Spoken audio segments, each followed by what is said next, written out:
Netcasts you love. From people you trust.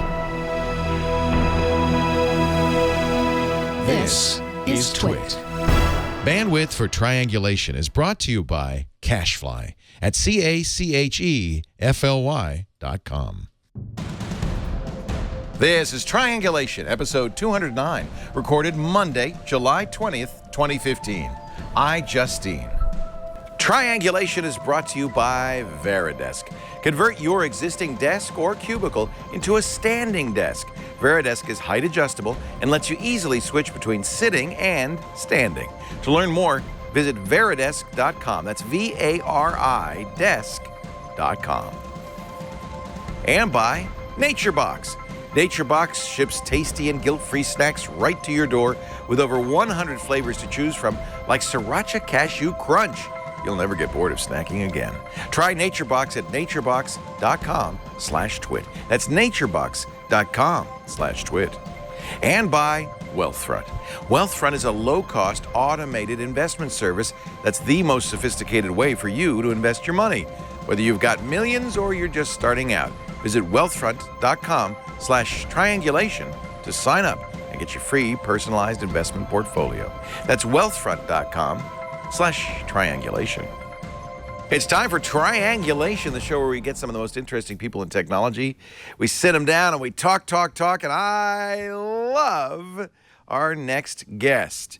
In fact, I think I take a little proprietary interest in our next guest because I've been watching her since the very beginning. Justine Azarek's new book is out. New York Times bestseller, I Justine, joins us on Triangulation. Justine, great to see you and congratulations. Thank you so much. I owe a huge part of this book to you, so it's so exciting to be here and chatting with you about it, and it's great. I wasn't fishing for compliments. I'm just saying, you've got a lot of shout-outs in there, so. Yes, thank you. I do appreciate that, and Alex Lindsay, too.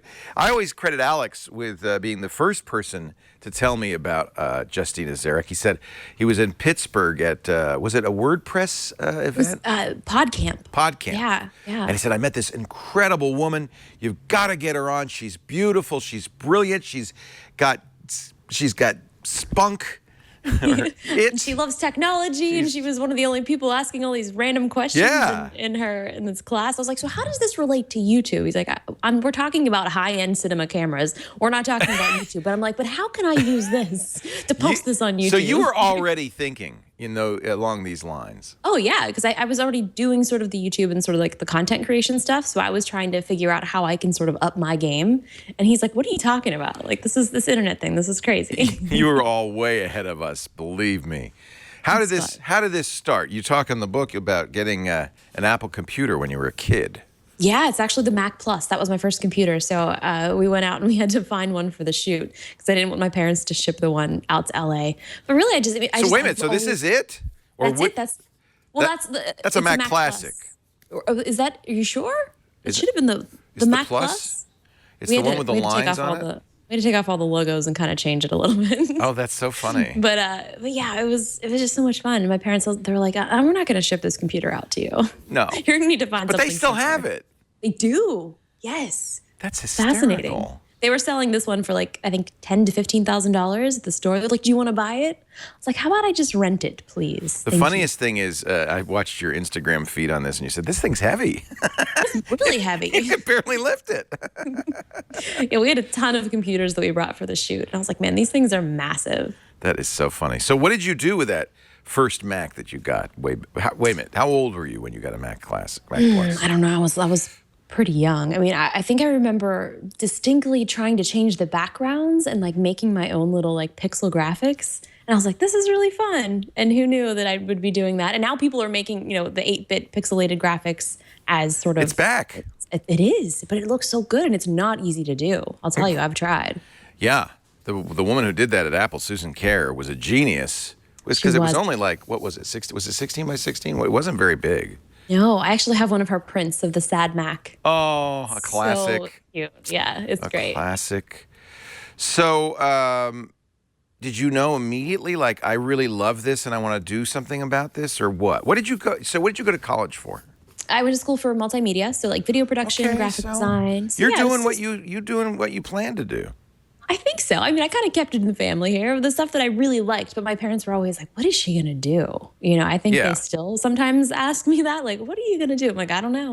And I think that's what's really sort of helped me is I've had goals, but I've also not set those goals as something that I have to do this and I can't stray from sort of that set path. I mean, because the thing that I'm doing now, like this it never existed back That's then. kind of critical, isn't it? That you weren't rigid about what your goals were. You just knew that you kind of wanted to do something along these lines. Yeah, But you and could it's like, flow with what happened. for sure. I mean, Yeah. there's so many things that I want to do. And I think a lot of people sort of set that path and they're like, I'm going to do this and I want to do only this. And then when they don't achieve that, they've sort of left so many things that they could have possibly done like on the table if they would have just maybe taken another path. Actually, a better question for you than when you got your first computer is when did you get your first video camera? First video camera. Do you remember Ooh, that? I do. I used to. So my parents had like a VHS recorder. Right. So we had one of the ones where the VCR was connected to the camera, and you could take that off and then connect that to another VCR. So I was doing kind of editing from one VCR to the Wow. other. I was really young. I was maybe like 8. I Wow. think. And what were you Yeah. editing? I just little Stuff. home movies. Yeah, and then when my sister was a little bit older, she got a guinea pig, so I used to dress the guinea pig up and make videos about that. So I need to find those videos. That is some classic content right there. But this is really interesting because really, and this is before there was a YouTube. You were preparing to be a YouTube star. Yeah, and it's weird because I think I always wanted to sort of entertain, I guess, and sort of, I don't know, make people laugh. But, you know, doing that kind of stuff, like I made my family laugh and my parents. So I guess it sort of all kind of goes back to where it really all started. How interesting. It's almost as if you were an arrow aimed at a target that didn't exist yet. It didn't. But you just kept going and the target moved right into place.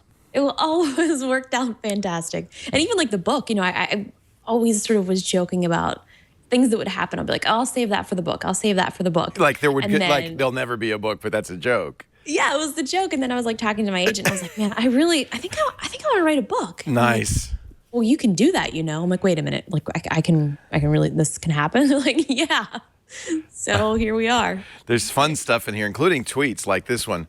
I don't know, can you see this? Who wants to be my 10,000th MySpace friend? And then here it is. I could put it right here. And then like 1 second later, 10,000 friend contest over. That was quick. Gosh. That's it 9 minutes later. That's back in 2007. That's hysterical. Yeah, I loved having sort of the tweets in there too, because it's sort of really made an actual timeline. And I've talked to a lot of people who have read the book and they might not even know who I am, but they're able to sort of take that time and place it to where they were in their lives or where they were currently on social media. Because a lot of people weren't even on Twitter until, 2009 or 2010. So no one even knew that this stuff existed back then. So it's kind of fascinating for people to sort of take that trip down, the social networking memory lane. Yeah. By the way, my book, just for some reason, I just kind of flops open to this paragraph here talking about how you got me on Twitter. I remember that. I think we were at the 21st Amendment. The first time I met you, we were going to do a Mac Break Weekly from 21st Amendment, the brew pub outside in San Francisco, shortly just down the street from Moscone Center. It was during I presume it was during a Macworld. I think it was Macworld. Yeah, and I sat down at this big round table, and there was this gorgeous woman there. And I knew immediately, well, she doesn't belong. She's not part of this. She doesn't belong here. But I couldn't help noticing, and I don't think it was an iPhone then. It was like a BlackBerry. It was the Palm Trio. Palm Trio. Yes, Oh my God. Sprint. It was my first sort of smartphone. I was so excited. And this is, in those days, nobody did this. You were rather engaged with the phone.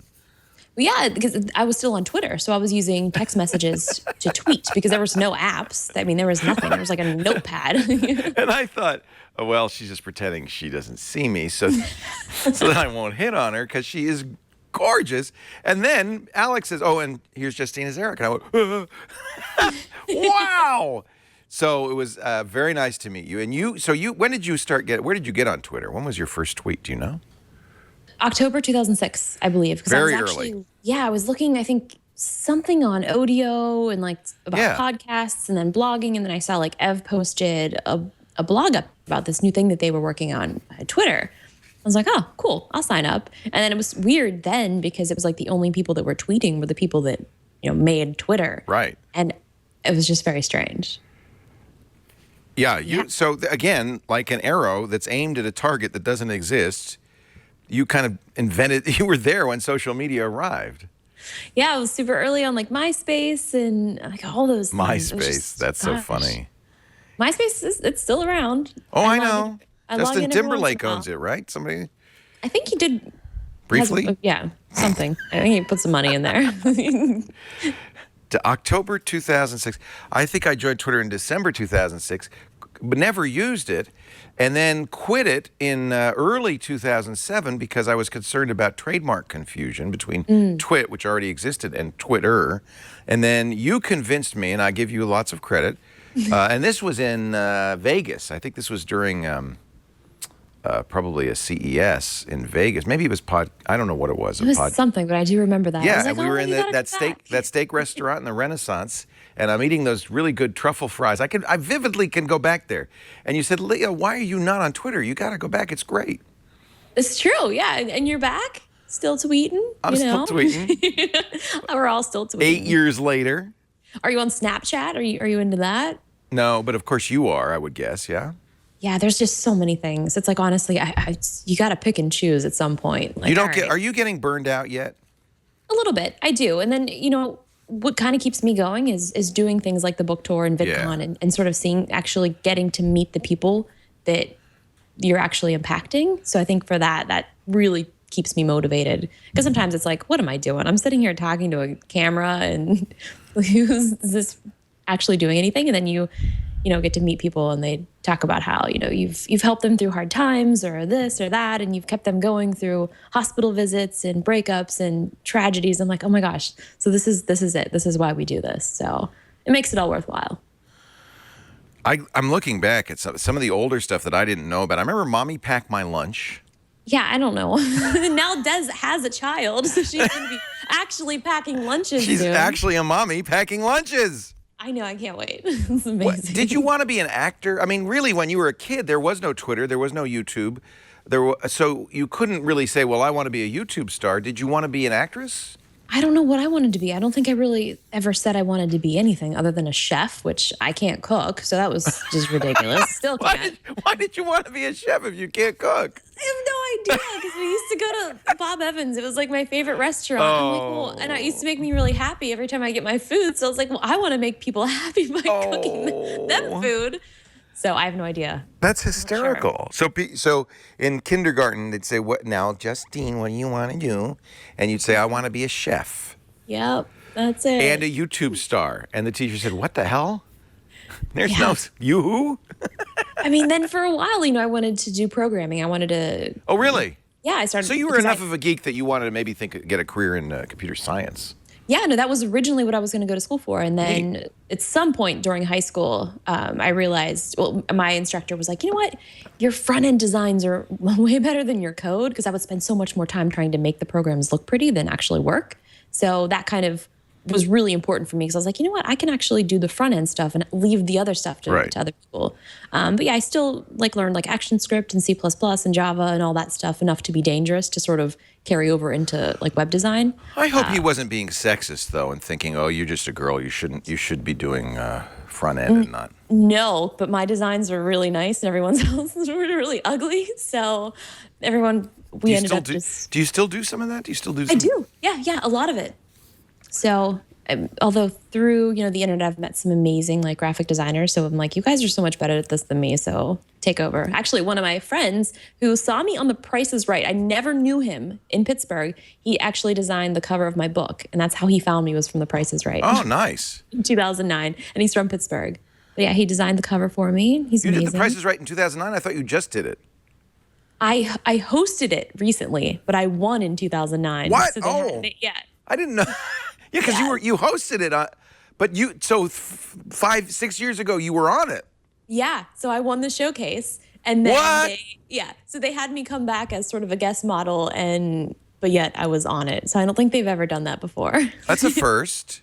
I think it was actually a first. You, was really you fun. won the showcase? I must did. have known that because I knew you then. Yeah, I mean, I think a lot of people forgot about it, but it definitely happened. And actually, the computer that I was using even up until recently, one of the Mac Pro Towers, I won that on The Price is Right. Oh, well, that's pretty sweet. It was great. It was like meant to be. That's pretty cool. Yeah. I love I think you must also have wanted to be a model a little bit. I mean, you are in this book, these photos are fantastic. That's just because my friends are really great photographers. So. Oh, I love these. These are really great. Here is 2009. Oh my gosh! Justine is Eric. Come on down. Did you know you were going to get picked? Oh no! My sister made us wake up at 4 a.m. to show up to do this, and then it was like the last thing I wanted to do. But it all ended up working out. They audition every single person, so so everybody in that audience, they've put on camera to see what you're going to do. They do, yeah. They audition you because they don't want any duds on the show. No, they want some crazy people. So I just went crazy. and it was the 7,000th episode, which is kind of cool. It was amazing. I can't believe it. Let me skip ahead to see you. See if we can watch you win the showcase.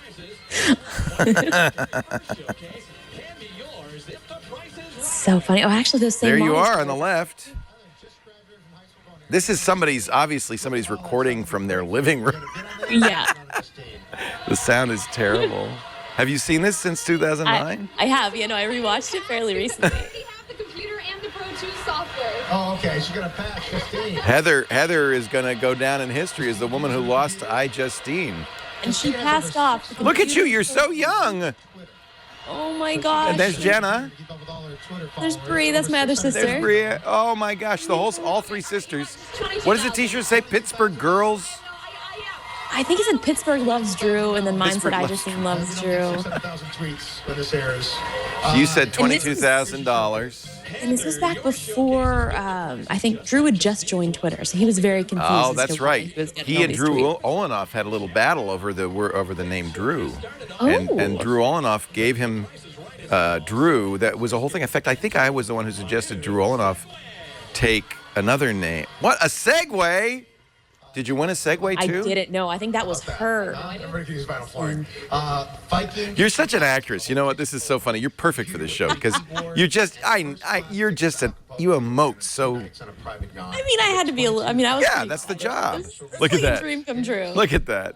You're made for this show. $631. Difference of. You can go back after 10 years of winning and try to win again. So You can. You're allowed. Mm-hmm. Okay, so that's 4 years from now. You can go back. The reunion episode. I mean, I want to host The Price is Right. I think you should host it. Forget this Drew guy. You're great. When Drew's done, count me in. Oh gosh. I Justine loves Drew, it says. Drew's great. He's really, really good at his job too. Like, actually makes Oh, me there's feel your welcome. sisters. Oh, my golly. Is your mom coming up too? No, I've met some other people from Pittsburgh in the audience, so I wanted them to come up, but they wouldn't let me. I Justine winning So, the what a great time. showcase on the 7,000th episode of The Price is Right back in 2009. We're going to take... This interview is all over the place. It's great. It's Story of fun. my life. Well, it's fun to talk to people who you know so well, and you watch from a distance just go bigger and bigger and bigger and bigger.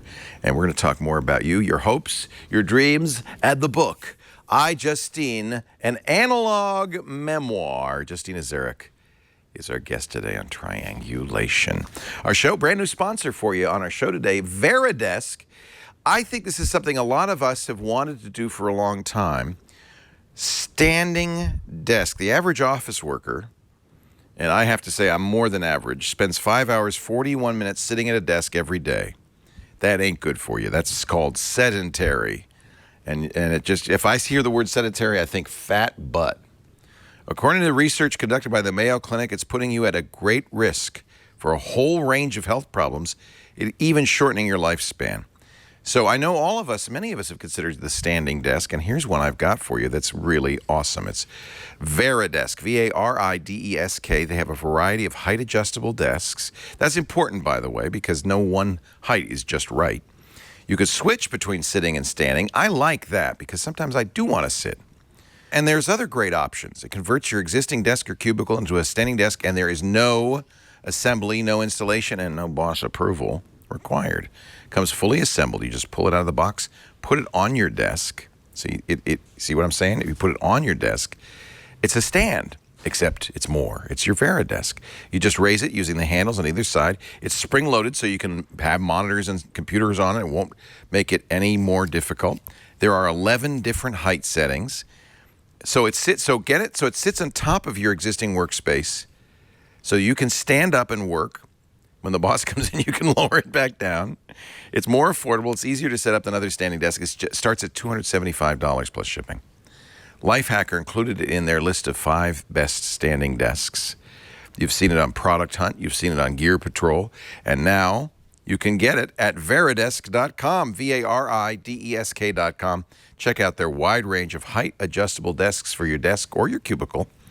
And when you purchase a Varidesk, make sure you say, hey, I heard about it on Twitter. I was watching Triangulation, and they mentioned this. Varidesk, Varidesk.com. You get a desk, you get a stand, get a Varidesk.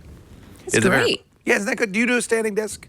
Well, I actually was looking for a new desk, and I was having this discussion with a bunch of people on Twitter, and people were very passionate about the standing desks. Yes. And I think it's great. You wouldn't think that that's enough to make a difference, and it makes but it does. It does, yeah. I mean, sometimes I'll just put mine on my kitchen counter and I'm sitting there working. I'm like, I feel like I need to have my whole space. But yeah, it's interesting. And so it just sits right on top of your current desk. Yeah, and you go, whoop.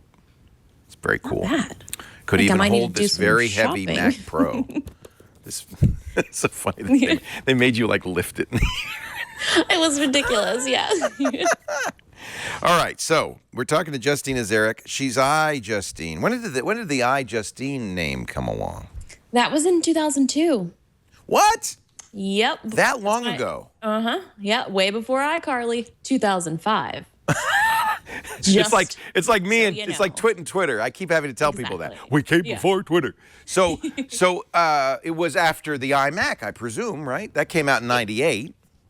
Was it? Yeah, so I think it was the iPod is what really that came out in 2001. Yeah, sure. Yeah. So that's when I got that. I was like, okay. And then Justine was taken on a lot of different places that I tried to sign up with. So I was like, well, I'll just throw an I in front of it, and then here we are. So it was probably MySpace back then, right? It was even before MySpace. It's before MySpace. Mm-hmm. Yeah. What was before MySpace? I don't even remember. I don't really remember either. I mean, there was even DeviantArt, that's like the DeviantArt. design. Yeah. But I didn't even have iJustine on there because I was still going by another username. So did you? So you use some of your art on DeviantArt? I think so. There's some old band photos. Oh, I used neat. to do a lot of illustrations, in an Illustrator. So I think there's a computer on there that I did. But yeah, it's crazy. So you were already, I think, even in the early 2000s, kind of building up a following. Yeah, but I didn't realize what I was doing, which is kind of weird. And I think a lot of kids now, I mean, that's just what you do. You just get followers, but you're like, why? I mean, I had no reason. I think a lot of it, too, started because I grew up in the middle of nowhere. So my nearest friends were really far away. So when I discovered the internet, I was like, this is crazy. I have friends everywhere and friends that like the same thing that I like. The first website that I went to was Nintendo.com, and they had this little forum. So I was like, everybody loves the games that I like. I can find out information. And it was just, I don't know, it was just mind-blowing. You found your home. I did. In the book, you say your mom said, get outside and get some fresh air. And you say, but I am outside right now, Mom. I'm in the swimming pool at Nintendo.com. I will never forget that. And she's just looking at me like, I give up. What did your parents think? I don't really know what they actually think. I think at the time, and even now, and then when I said I was leaving and moving, they're like, well, okay, but just call us. We love you. I think they were just really concerned because they were super overprotective. So they were. Even now, if it's snowing outside when I go home to visit, I'm like, Mom, I'm an adult. I can drive. She's like, nope, not going outside. Oh, that's so There might cute. be ice. So yeah, that's so they cute. just very concerned. So Are you the oldest of your sisters? I am, yes. And there's 3 of you. Are there brothers? Nope, Just just the three three of sisters. us. Yeah. And so were you the leader of the pack? I was the leader of the tech pack for sure. I would say the middle sister is probably the most responsible. Yeah. And the youngest is, well, she's pretty responsible too, but I don't know. Well, you're I think responsible, aren't I'm you? responsible, yes, but I'm also very spontaneous and do things that I probably shouldn't do, which I think maybe could make a good business person sometimes. You're right. When I found the internet, I realized I didn't have to go anywhere to travel the world. I had everything I needed at my fingertips. I didn't have to be Justine from the middle of nowhere. I could be whoever and whatever I wanted. Yeah. That must have been a great. sense of freedom. Yeah, I think it definitely was, especially because I think that's what's so amazing about the internet is anybody can really do anything. I mean, not even just the internet. If you want to do something bad enough, I really believe that you can do it. And if you don't, then it's just you didn't want to do it bad enough. You said, for Christmas, I asked for RAM. I did. Well, at least it fits in a stocking.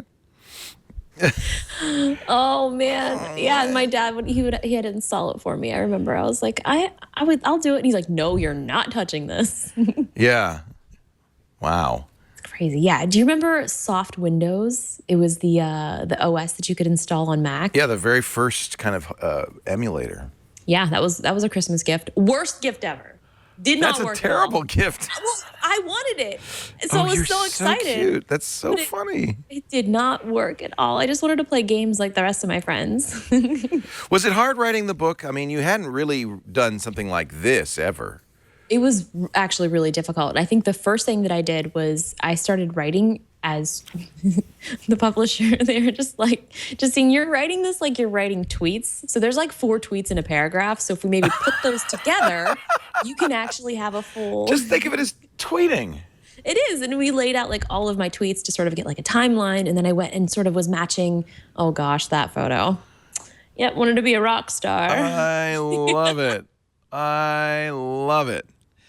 Yeah, but I was just going back and taking the tweets and matching it up with like Flickr photos and then my Facebook and then asking my mom questions. So it was really just sort of going back and stalking myself, which was very strange, you know, because you post this stuff and you don't really ever think about it until you go back and sort of match up things and see how people came into your life and how that person led to this person, and going to a certain event might have, you know, completely changed your life. Like going to Macworld. I mean, meeting you guys, like it was my first time that I'd ever been in San Francisco or even left Pennsylvania. Really? I didn't know Yeah. that.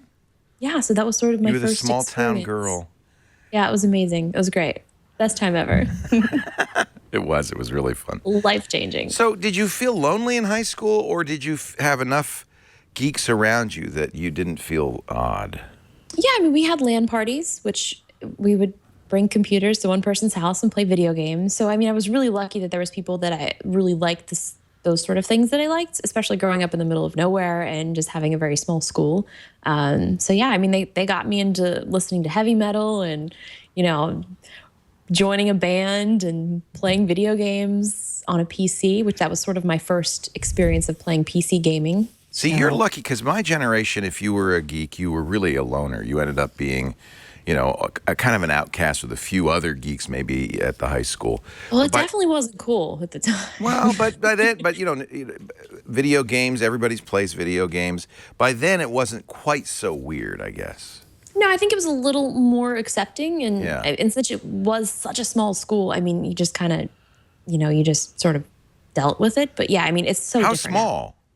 I mean, my graduating class was like 80. Oh, people. okay. So Okay. you had to make friends because there weren't many people to be friends with. But I mean, it's all changed so much, and it's really amazing to see, you know, how video games has changed this industry. I mean, it's bigger than movies and film and TV. I mean, this is how people are getting their entertainment instead of going to theaters. Yeah. I mean, they're playing the video game as sort of a movie experience. Do you still play? I mean, I see you claim to play all the time. Do you still play, really? I do. That's all I did this week because I was actually supposed to be doing, we were supposed to start shooting a movie this week, but then What? the dates got pushed. So I have had this whole week off and I've been playing video games nonstop, and it's been How fun. quite amazing. Tell me about the Yes. movie. Yes, it's going to be like a supernatural kind of Vampire Diaries-ish horror film. neat. So it should be out. Is it indie or is it a big Hollywood production? It's smaller, yeah, but I think we have a pretty decent budget. And I think saw it's you. gonna be Was really it you were in a funeral. Oh yeah, the wedding ringer. I had a That's small it. cameo in that.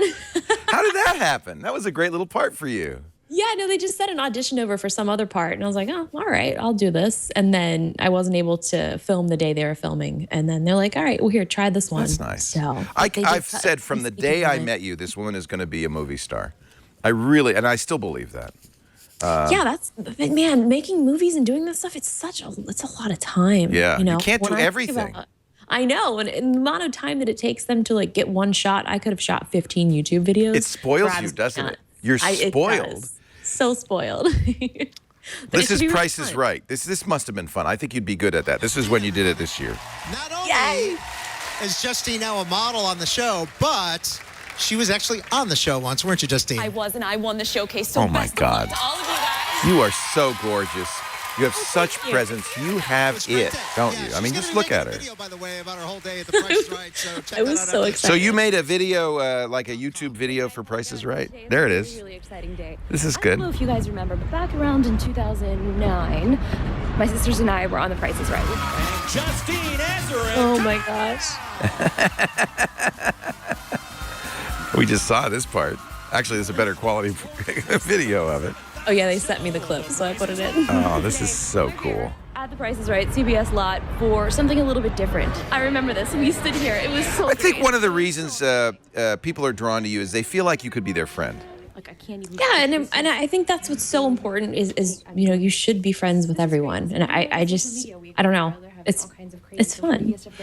They're in, the old days, the traditional days of movie stars, they were very distant. They were gods, and they were unapproachable. And celebrity has changed a lot. And nowadays, really, to be successful, you have, at least for what you do as a YouTube star, you have to be approachable. You have to be one of us. You definitely do, and it's interesting too to see, you know, the traditional celebrities sort of try to figure out the whole social media world. You know, They don't get how it, do much- they? They do not get it. I think they're getting it. Some and, do. Especially a lot of sort of the younger, stars. You know, like on TV and all the TV shows. But sometimes you don't want to share, and I think that's kind of trying to figure out sort of what is that fine line of when am I sharing too much? How do I, cut back a little bit, but still share enough that the people want to keep watching. Well, let's take a break because I do want to talk about that a little bit because, especially for a young woman, being as public as you are is brave and a little bit scary. And we old-time celebrities, I got to get a thick hide over a period of 40 years, and I was able to build it up slowly. You're out there. So let's talk about that a little bit, too, in just a second. I Justine is our guest. Her brand new book, it's such a good book. It is, like everything she does, very personal and funny and real. It's called I Justine, an analog memoir, just came out from Keywords Press. I presume, Justine, that there is an e-version of this. There is. There's the way, an e nice version. autograph. It's everywhere. Audible. It's everywhere. You can't have mine. That Nope. Personalized. That is gold. I'm keeping that to myself. Our show today brought to you by Jenna's favorite, It is her favorite. It's my favorite too. Nature Box. Jenna's my sister. She loves Nature Box too. Justine does. told us before the show that you steal her Nature Box snacks. The episode brought to you by Nature Box. It is an amazing service that sends you snacks by mail, but not just any snacks, nutritionist approved snacks, never any trans fats, never any high fructose corn syrup, artificial flavors, or coloring, just really good stuff you and your kids will be glad to eat.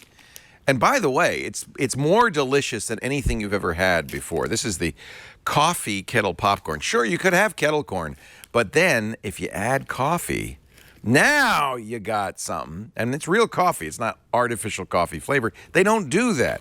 Or how about lemon tea biscuits? These are so good. It almost makes you want to make a cup of tea just to have some lemon tea biscuits. They've got everything. Sweet, savory. They could fit vegan diets, gluten-free. You go to naturebox.com and take a look at their hundreds of snacks ready to be delivered straight to your door. And I want to kind of give you a little sampler. Would you like to try it for free? Go to naturebox.com/twit. You get a little sampler for $2 shipping. and get a sense of what some of the, by the way, the snacks they put in there, I think are the most popular snacks. So you get a good sense of it. And then browse around on the site, and you can sign up and get a box delivered to you, or 2 or 3 a month, depending on how much you want to eat. How about 5, 10? How about chocolate chip cookie bites? We actually have Nature Box in the office. We get a bunch of them for the staff. It's a great snack, and it's so much better than going back to the candy machine and getting a candy bar. Strawberry lemonade fruit stars. They've got something for the sweet tooth. Look at those. Sriracha roasted cashews. Hot stuff. Can't get enough. That's like 2 of my favorite things together.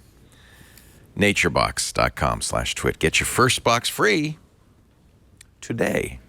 Or Jenna, 5. Or 5. I'm signing up. Jenna should just send you that. Say, take these instead. We're talking to Justine Zarek. She is the author of a brand new memoir. By the way, I guess when you sent out the promo copies, this is cute. Because I thought, I got the book, but what's this? I got a Mophie Power Station 400, and then I didn't realize, but I opened it up. Yay! It says I Justine on it. So that's a good way to get people aware I had of to it. make those because every one of my friends, anytime we're anywhere, they're like, Justine, can I use your Mophie? I'm like, no, you can't use your Mophie because I brought this for me. It's my so I was like, Mophie. I need to send these out to everybody. Oh, that's so funny. So no excuses. Well, I've been saving it for the interview. Now I'll open it up and start using Yay. it. Thank you very much No for problem. the Mophie. Now, when you first started, we're talking GeoCities, Tripod, Nintendo.com. We're really, it's the very early days. And I don't think the term social media had even been coined yet.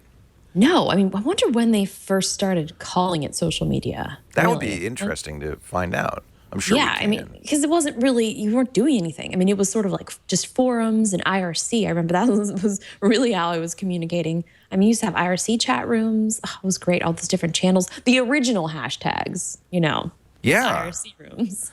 So you were in IRC too? Mm-hmm. Yeah. But what did you tell people that you were doing? Because you don't have a word for it. Yeah, nobody really asked, I guess. I would just say I was talking to my friends. That's how we would hang out. It was your social. Yeah, but it wasn't really, I don't know. There wasn't a term for it. So, okay, so you started doing that in the early 2000s.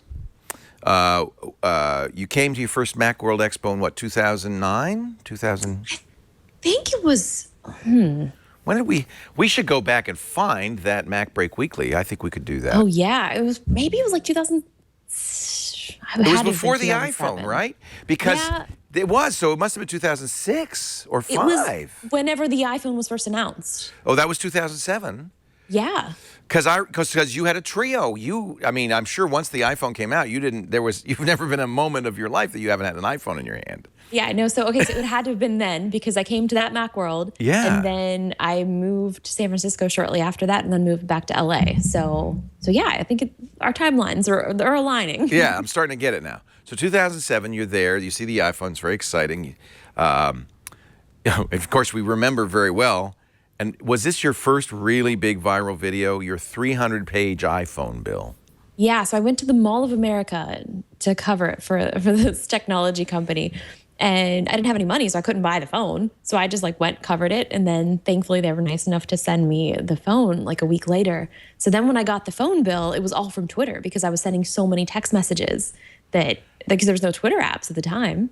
So I think it was over 30 to 50,000 text messages. And then AT&T itemized each one of those. That was the fun. Of course, AT&T stopped doing that because of you, I think. They did. Yeah, it was the next, 3 days later. Their phone bill. Let's see what's inside here. Did you make money on this video? Yeah, and everyone's like, well, how much did you make? I'm like, I absolutely have no idea. But it wasn't something that you would say, well, I remember that check. No. Because, if it was a lot, you would remember the check. Yeah. But did it give you the idea that maybe one could make money, make a living on YouTube?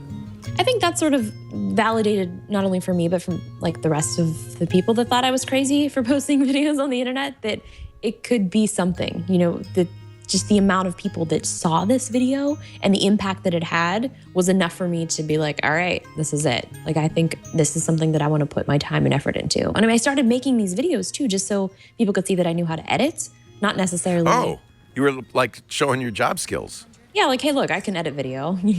And I wanted to learn to edit on Final Cut Pro. Tastyblogsnack.com. Oh my gosh.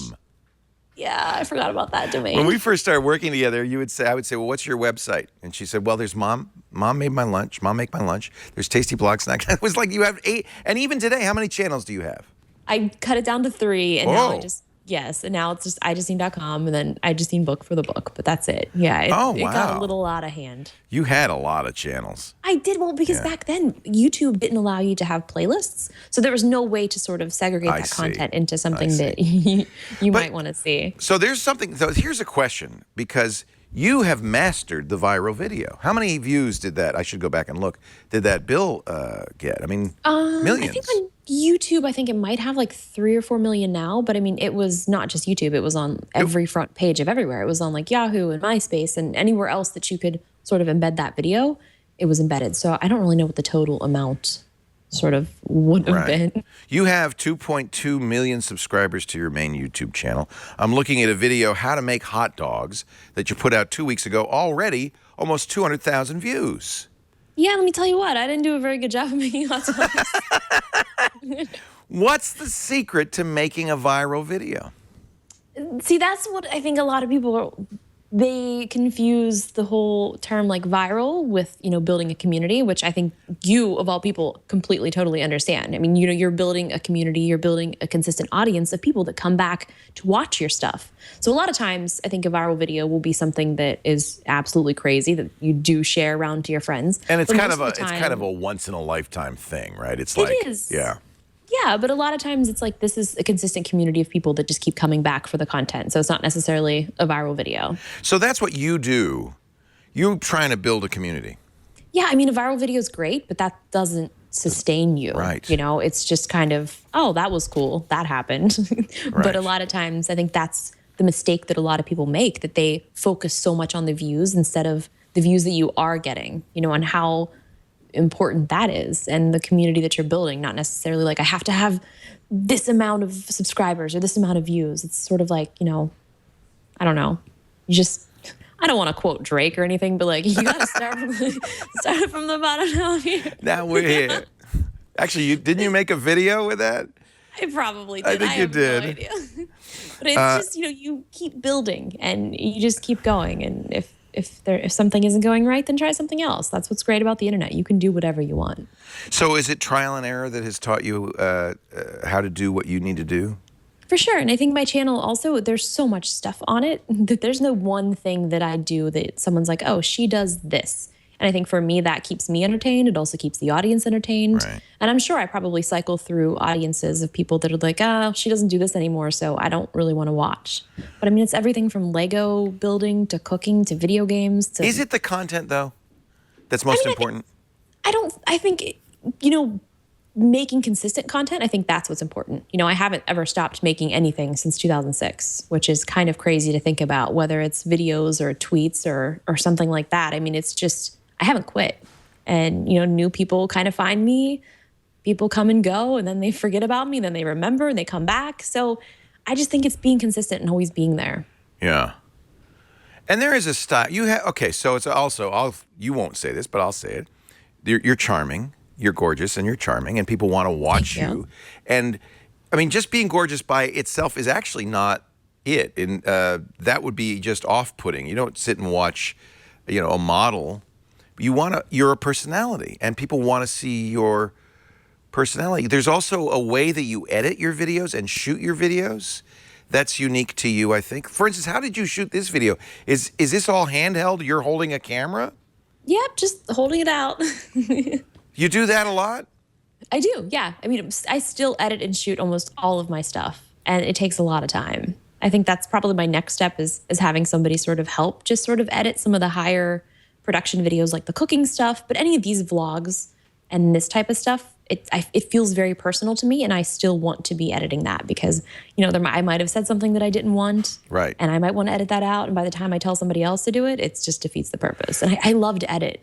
It's for me, it's sort of very therapeutic too. You're really good at it. You're one of the fun. best editors I've ever seen. And Well, thank you. I do think that is part of your success, is that your timing, your pacing, and this comes out of your editing, is spot on. So before anybody can get tired of something, you've switched. You're constantly using the edit. In a way, the edit is your vocabulary. Yeah, and I know my attention span is basically non-existent sometimes. So I sort of edit, and if I'm watching a video and I'm getting bored, I'm like, okay, well, then I'm not even posting this because there's no point. But then Interesting. sometimes I will just film a video right on my iPhone and, just sit and talk for like 20 minutes. And sometimes people are really into that too. So I don't know, you just kind of try different things and see what works and see what people like. And that's what's great is the comments. It's so interactive that people give you feedback in real time. If they don't like something, they're going to let you know. So that's interesting. I think a lot of people are tempted to turn off comments because, well, it's less of a problem now that YouTube's tied into your Google identity, but YouTube comments were notoriously horrible. Yeah, I mean, when you're able to hide behind anything, Right. Especially being anonymous, I mean, you're going to say whatever you want because you can. Is And I it think- better now? I mean, it is. Yeah, I think it's going to be interesting to see what happens once the whole Google Plus stuff, how that integration is going, Right. because you did lose a lot of comments of people that actually were commenting because they didn't merge their account with Google Plus. So you did lose a whole big portion of people. Yeah, But and you I'm are- looking through your comments, and you still get, as any woman on the internet would, and just a horrible, messed up comments. And I have a lot of words blocked on my channel. So Yeah, it's sad. I don't know how they sneak through. How do you survive that? Doesn't it get you down sometimes? I mean, it does. But then you look at the supportive comments and the people that are kind of sticking up for you. And that's what makes it worthwhile, So you're able to focus on. See, every negative comment weighs 100 times more than any positive comment for me. I don't. It's true. It is is true for you too. It does. Yeah. You're just like, oh, you just had to pick out the one thing that I was feeling insecure about. Like, how did you do this? Yeah. It's so frustrating. But at some point, even if you write back to these people, sometimes you'll find out that they're in such a terrible, dark place that Right. for them, you don't know what these people are going through. And especially when you call them out on it too, they're like, wow, I'm really sorry. I actually didn't even think that you would see this Yeah. comment. So a Yeah. lot of times it's just people don't realize the impact that these comments have. They don't realize that we read them. And no one would ever say that to someone's face. But just I being know. able to sit there behind a keyboard and type it. Yeah. And there's just no disregard, I guess. So you really are able to brush it off. I mean, it still sucks. Don't get me wrong. Yeah. I read it. I'm just like, I'll get all fired up and I'll write a tweet and then I just delete it and Yeah. I feel better. So yeah, I do that it's a just- lot. I do too. And then sometimes I'll just screenshot it. I'll send it to my sister. Be like, should I send this? And then I delete. Yeah. Just the key is don't press send, delete. Don't press it. I'm glad they moved the tweet button from the top to the bottom because I've accidentally hit that so many times. Is it a lot of work? I mean, I've heard people who are, well, first of all, let me ask you, are you able to make a living? I know you do many, many things, but would you be able to make a living on your YouTube channel alone? Yeah, I think if I wasn't doing anything else, I probably would be doing a lot more on YouTube. And It's a lot of work, though, isn't it? It is a lot of work. I mean, Does it feel like I a was- treadmill? What's that? Does it feel like a treadmill sometimes? Sometimes, yeah. Even like last night, I was up until like almost 4 a.m. like Oy. shooting videos because I had to shoot a bunch of them so that I can edit the next day. And then if we're going to be shooting this movie, so I'm going to be gone for a whole month, so I have to have enough content to be able to just keep posting while I'm doing other things. And it gets exhausting. And Yeah. I think I'm one of those a very few rare breed of the YouTubers where it's like if I don't feel like posting, I'm not going to. And I think that's sort of kept me going. And you do get burned out. So when I do, I just don't post, and I don't know. Do you worry A lot of about building on somebody else's platform? I mean, at some point, you're really at YouTube's mercy. You are, yeah. I mean, I did just relaunch my blog, which I want to definitely focus more on as soon as there's some more time, which there's never enough time. But it is crazy because you are building these things, especially like Facebook, Twitter. You're creating content, and this distribution channel is there. But if they change one little thing, Right. it's gone. So Or they Yeah. could just say, hey, we decided instead of giving you X% of the ad dollar, we're going to give you a penny. And that's that. It's true. Yeah. I mean, the good thing is a lot of the projects that I do are, outside sponsorships. Right. So, I mean, that's where a lot of it does come from. You have to do that, And I think. You have to. Yeah. And especially being able to create better content and make videos that are better. Usually a normal YouTube video, we're like, well, there's no budget here. I'm going to maybe buy a new t-shirt. Let's get really crazy. But then if a sponsor's involved, I can actually maybe hire somebody to help shoot it and do a higher production and do something really crazy and fun. So it really depends on what the content is and what the brand is. What's your most viewed video? Do you know? Oh gosh, it's probably a terrible music video. It's a music spoof. All of that. It's a music spoof. They love your music spoofs. It's the Black Eyed Peas music this is spoof. Beyond embarrassing. 15 million views, kids. SEO. SEO. It's all. So you think it's because people search for Black Eyed Peas Oh, for sure. and they find you? Yep. Are you tempted to game it that way? Like, well, gosh, I should really do more of these. Yeah, it's a lot of work. It looks like a lot of work. Look at all the edits. Yeah, I used to have a lot more time then. It's really well done, though. It's really awesome. I shot that with a really small Canon PowerShot camera. What? Yes. It was like small. It was like the SD960. I remember don't when you even got think that. It was HD. Oh, it was Yeah. the best camera. What do you shoot with now? I have, let's see, for a vlogging camera, I use the Canon G7X. It's and just I a little point and shoot. Yeah, and then for like sit down stuff, I use a Canon 70D, and I just did a project with Canon, and I just got the C100 Mark II. Nice. I saw that. Oh I my saw God. that on your Instagram. I said, I am jealous. It is a great camera. It is so good, and I'm kind of still trying to figure out how to use it. And I'm like, there's a lot more things that are going on here. Yeah. But it's But great. you still do it all yourself. I do, yeah. So cool. It's fun. But I mean, I have so many talented friends too. If I need help editing or shooting, it's just a tweet away. Yeah.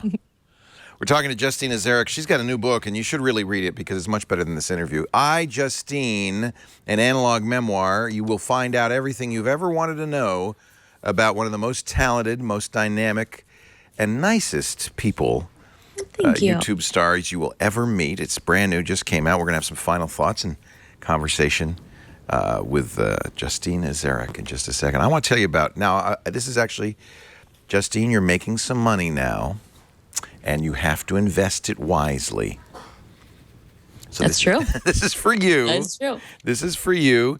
It's fun to play with your money. It's fun to use the stock market like a casino, but it's not really the best strategy for your long term, for your financial health, your family's financial health, for your retirement, for your future.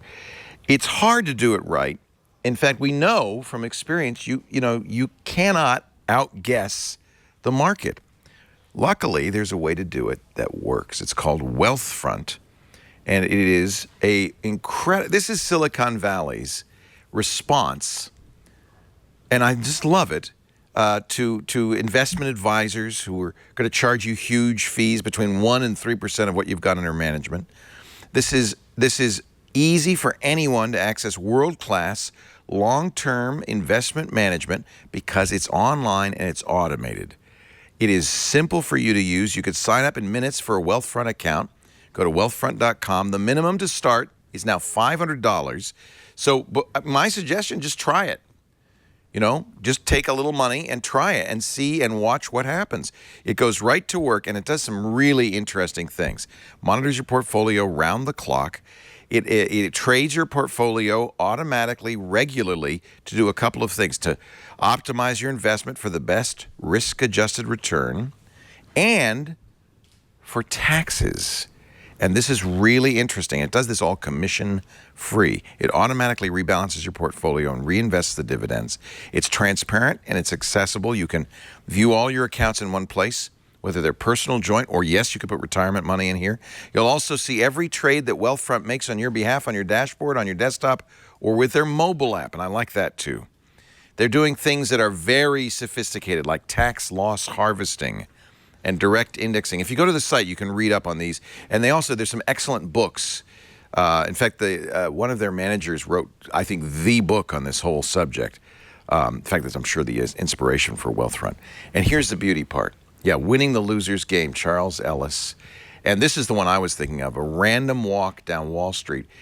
Burton Malkiel, he is one of the investment advisors at Wealthfront. And this book is brilliant. If anybody's interested in the market and hasn't read A Random Walk Down Wall Street, you got to read it. And you'll instantly understand why Wealthfront is brilliant. Plus, it's inexpensive. You pay 0.25% a year, 25 basis points. There's no commissions. There are no hidden fees.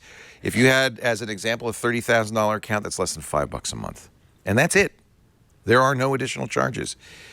It's brilliant. They're managing currently $2.4 billion in client assets. That's 20x growth over 2 years because people realize this is the no-hassle investment service you've been waiting for. I want you to check it out, wealthfront.com/triangulation. Read up on it. If you want to read the books, I can recommend them highly. Get your free personalized investment portfolio. And this is really cool. Just for Twit listeners, if you do sign up to invest, they'll manage your first $15,000, up to $15,000, free of charge for life. I mean, now I am dying to put my money in here. SEC regulations prohibit me from doing so because you can't be a customer and do a testimonial, do an ad. So I'm waiting. As soon as these guys stop advertising, I'm putting it all in Wealthfront. But I'll do it for you. You can do it right now. I'm going. Isn't that ironic? I love this. I'm so sold on this. Wealthfront.com/triangulation. And it's the first client we've ever had that I can't be a customer for. Wealthfront.com/triangulation. Read up on it. You'll see why this is brilliant. You know, some really smart guys said, hey, wait a minute, we could do this better.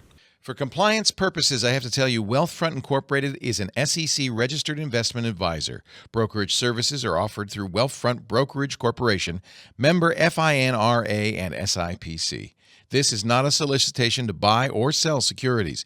Investing in securities involves risks, and there is the possibility of losing money. Past performance is no guarantee of future results. Please visit wealthfront.com to read their full disclosure. Justine Azaric is our guest. Her new book is I Justine. Great, great book, an analog memoir for somebody who was digital from birth, I think. Just an amazing story. If Hollywood came to call, and they are, aren't they, would you just chuck it all and become a movie star?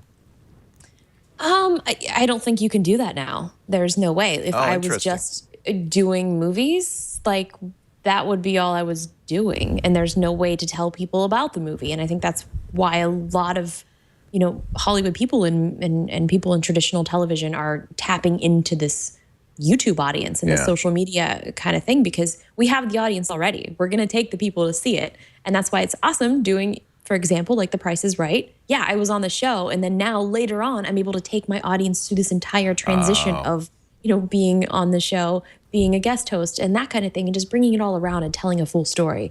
And one of the reasons that I even wrote the book was because I kept pitching a web series sort of based around my Justine character, and even potentially a movie or a TV show or something like that. And no one was really understanding what I was saying. So I was like, well, I'm just going to write the book. And then it's like, here we go. Here's the story. This is what I want to make. So I think that's really ideally what I would love to do. So good. I like that. But I mean, you have been in Law and Order. You've been on Criminal Minds. You've been in The Vampire Diaries, The Bold and the Beautiful. Oh, of course. Fantastic. Do you think... I mean, I got to think, and you have an agent, right? I do, yeah. Mm-hmm. So you're trying to get more work in TV and film? Yeah, it's just my main focus is still just doing the internet thing, because really, I mean, when it comes down to it, I mean, this is where my audience is. And it would be kind of cool if you could take us with you into Hollywood celebrity. Yeah, and that's what it's going to be really fun sort of doing this movie, because it's going to be a whole completely different type of thing, and creating this long form content and taking people behind the scenes and showing them the whole process of creating this film, introducing them to the actors and just showing them everything that goes into it. It's going to be so cool. So I'm really excited about it. Yeah. When is that start shooting? Is shooting now? We were supposed to start shooting this week, but it got pushed. So we should be filming after VidCon. So it's going to be fun. And do you have a major role in this? Yeah. So me and another one of my friends were the two leads. And then also Do you get producing. killed? I don't get killed this time. This is great. Everything that I always do. Justine's kind of made a career of lying on the sidewalk. So not anymore, huh? No. But Hollywood is interesting. And a lot of people now, like kids, when they're watching TV or watching content or watching movies, they're watching the TV, but to them, TV is not cable television. It's Netflix, it's Amazon, it's podcasts, it's YouTube videos. I bet you more people, in fact, you said before the show that you have a lot of kids show up at your book readings and signings. I bet you more people of that generation know you as passion fruit. Yeah, right? I was on the Annoying Orange. Yes, very fun. I bet you that's, honestly, I mean, kids love Annoying Orange. They do, yeah. I don't know why. And I know, I love that It's show. annoying, I guess. Exactly, that's the point. annoy your family and friends. Annoy your parents, most important. We didn't ask about the Justin TV thing, and that was so. But I'm going to tie it into this whole idea of being too open. You were a life, what do they call it? A life streamer. Lifecaster. Lifecaster. Yeah. Oh God, that term's awful. When Justin, remember Justin Kahn started Justin.tv. At first it was him, like in his room, and you were the second person to ever do it. Yeah, and it was weird because no one believed that my name was Justine. I know, it seemed like a joke. I know. I was showing people at events and parties. They're like, "Let me see your license. I don't believe this is your name." Yeah, I'm like, "Wow, this is it. Here it is." We knew you before you did it, so we knew it was real. And you did it for how long? For like 6 months. Crazy. Almost. Yeah, I don't know. What the hell were you thinking? I was not thinking clearly. But a lot of those same people are still watching, and I think that created. It did such a start your career. I agree. I absolutely agree. Very dedicated people because they saw everything. They were with me day and night. They came home. They watched me. We talked. We were friends. And I think for me too, that was sort of my way of interacting with people. Yeah. I have no problem going to lunch or dinner by myself because I have my phone and I feel like I'm interacting with people. I don't know. That's interesting. How's your social life in the real world? I have most of my friends I've met from the internet. So I was even trying to think the other day. I was like, when's the last time I met somebody in real life Wow. that I didn't first meet on Twitter or know of them because of YouTube or the internet or something? Very strange. It is, celebrity is a strange thing in general, and internet celebrity and social media celebrity is particularly odd because you're not playing a role. Or do you sometimes feel like I Justine is a character? Well, I think that was sort of the play off of the I, Justine, because a lot of people, I would always joke about kind of dropping the I, and just like, look, I'm just Justine. No, you're not allowed to be Justine anymore. No, but it does sometimes feel like it is a character because as soon as the camera turns on, I'm immediately like super excited, super happy. Yeah. But I feel like that's just the nature of, camera, entertain, yay. But, normal Justine is just pretty calm, pretty chill. Unless she's playing Call of Duty, then she's raging. So that's probably why you play those video games. That's where the evil Justine comes out. That's why I can't live stream my video games. So Twitch, not for me. Because Really? the things that I say, I can't. You've never done Let's Play videos? I'll do the Let's Play, but I edit them. So it's all, it's You not just don't the do them live. live. No live. So I had to edit myself. I want to watch that. I want it's trouble. Justine to be good. I want to see Road Rage Justine. Oh, there's Road Rage. Watch some GTA. That's crazy. Oh God, good stuff for you. It's I always feel better when I talk to you. You know that? Well, thank you. I bet you other people feel that way. In fact, I would guess that's the real secret to your success. It's hard not to smile. It's hard not to feel good when you're watching I Justine's videos, her work, reading her book. She just makes you happy. Well, that's good. That's my goal in life. So then I've accomplished it. Well, I'm happy that you're doing so great, and I expect more and great things to continue to come from Justine Azaric. One of these days, I need to come and visit you. Yeah, I how haven't long even has seen the it last been? studio. It's been a really long time. It's okay. Yeah, I'll come by. I don't mind. I'll swing by my hoverboard. I long ago figured she's way too big for us. But I'm proud of you, and I'm really happy. No, for I'm you. coming to visit. It is on the 2015 list. Oh my Look gosh! that's the last time we saw you. 2009. No. I got my coffee and my Starbucks. The Yeah, usual. that's pretty Not much the has same. changed. Yeah. Nothing has changed. Yeah, no. New camera. I'm just crazy about you. Justine, at I Justine on Twitter. The new book, Everybody Must Get I, Justine. It is on the book stands, the newsstands now, as they say. And is there going to be an Audible version of this? There is. There's already one. Are you the reader? I read it myself. That was actually worse than writing the book. I bet it was. How long Oh did my it gosh. take? It took us 3 days. Oh, Yeah. that's fast. It was actually pretty fast. We could have had it done in 2 days, but I almost lost my mind. I was like, I can't. I gotta go. I'm out of here. This is enough. I can't. It's crazy. You're in this booth and you are reading your own words. And the It's producer's weird. there saying, slow down. They were pretty Do it good because I again. listened to a lot of audiobooks, so I automatically how to do turned it. into an audiobook Oh, good. voice. It was Oh, good. weird. Well, get it on Audible. Then you can have Justine in your head. Yes. Thank you, Justine. Great to see you. Congratulations on your having great me. success. New York Times best-selling author. Now you made it. That's weird. It's still Now you weird. made it. I can't handle it.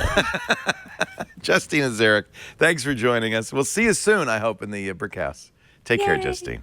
Thank you. iJustineBook.com. You can find out more there as well. And of course, iJustine.com is our main website. We do Triangulation every Monday morning, 11 a.m. Pacific, 2 p.m. Eastern Time, 1800 UTC. Stop by, watch live if you can.